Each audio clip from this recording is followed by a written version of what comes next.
Kalau kita dengar nama Nabi Muhammad, yang langsung terlintas di kepala pasti perannya sebagai nabi dan rasul kan? Tapi pernah nggak sih kita melihat sisi lain dari beliau yang luar biasa banget, yaitu sebagai seorang pebisnis jenius dengan reputasi yang legendaris? Nah, yuk kita selami sisi yang jarang dibahas ini, Muhammad sang pedagang ulung. Ini nih, fakta yang sering banget kelewat. Beliau itu menghabiskan waktu lebih lama sebagai pedagang selama 28 tahun dibandingkan sebagai nabi dan rasul yang berlangsung selama 23 tahun. Pengalaman bisnis yang panjang inilah yang menempa karakternya jauh sebelum wahyu pertama turun. Oke, jadi dalam beberapa menit ke depan, kita akan menelusuri jejak perjalanannya.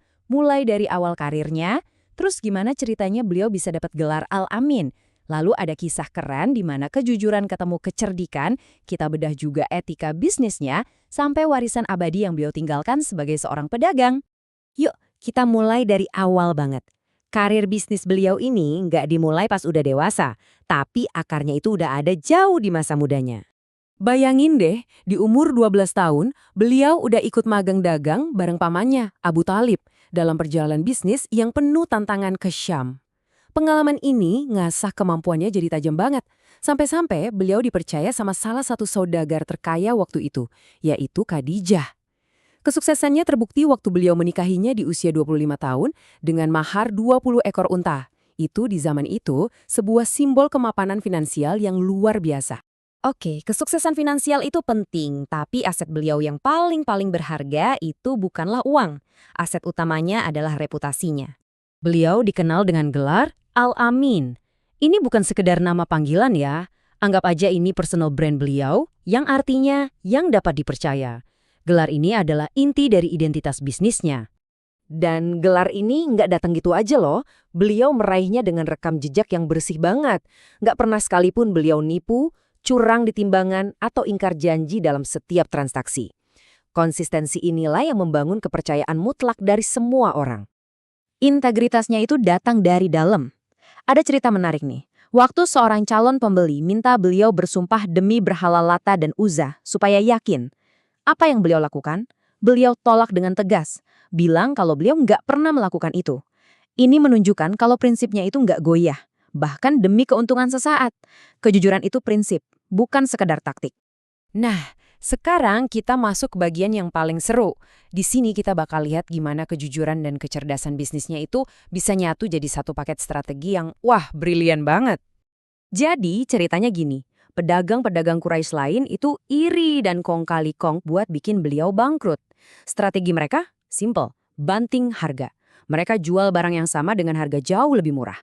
Sementara mereka sibuk perang harga, Muhammad tetap tenang dan menjual dengan harga normal. Beliau nggak mau ikut-ikutan main kotor. Disinilah kejeniusannya kelihatan. Beliau bukan cuma jujur, tapi juga cerdik banget baca situasi. Pertama, beliau analisis pasar dan sadar kalau permintaan untuk barang itu lagi tinggi-tingginya, jauh melebihi stok yang ada. Kedua, beliau prediksi pasti stok murah para pesaingnya itu bakal ludes dalam sekejap. Ketiga, eksekusinya sabar, menunggu momen yang tepat. Dan bener aja kejadian, stok murah para pesaingnya habis. Pasar masih butuh barang itu. Nah, satu-satunya orang yang masih punya stok siapa? Muhammad. Para pembeli pun akhirnya balik lagi ke beliau, membeli dengan harga normal yang wajar. Beliau bukan cuma bertahan, tapi menang telak. Kisah tadi itu cerminan sempurna dari prinsip-prinsip beliau. Sekarang, yuk kita bedah lebih dalam lagi 4 pilar etika bisnis yang jadi landasannya. Jadi ada 4 pilar utama, jujur dalam setiap perkataan dan perbuatan. Amanah alias bisa dipercaya 100%. Murah hati, nggak pelit dan selalu siap membantu. Dan yang terakhir yang paling penting, selalu ingat akhirat. Prinsip kalau setiap tindakan bisnis ini ada pertanggungjawabannya. Ini yang jadi kompas moralnya. Soal kejujuran ini, ada hadis yang menegaskannya. Intinya, kalau jual beli itu jujur dan transparan, pasti bakal mendatangkan berkah. Sebaliknya, kalau ada dusta, keberkahannya bakal hilang. Jadi, poinnya adalah etika itu bukan cuma soal benar atau salah, tapi juga soal keberlanjutan dan keberkahan. Dan coba deh lihat betapa tingginya penghargaan untuk sifat amanah. Hadis ini bilang kalau pedagang yang jujur dan amanah nanti di hari kiamat akan dikumpulkan bersama para nabi. Ini nunjukin kalau bisnis yang beretika itu adalah sebuah bentuk ibadah yang nilainya sangat mulia. Di bagian terakhir ini, kita akan lihat bukti paling kuat dari kekuatan reputasi beliau. Bagaimana gelar Al-Amin itu tetap melekat, bahkan di antara musuh-musuhnya sekalipun. Ini jujur luar biasa banget. Setelah kenabiannya, kaum kafir Quraisy kan jadi musuh bebuyutannya. Mereka menentang ajarannya, mengancam pengikutnya, bahkan mencoba membunuhnya.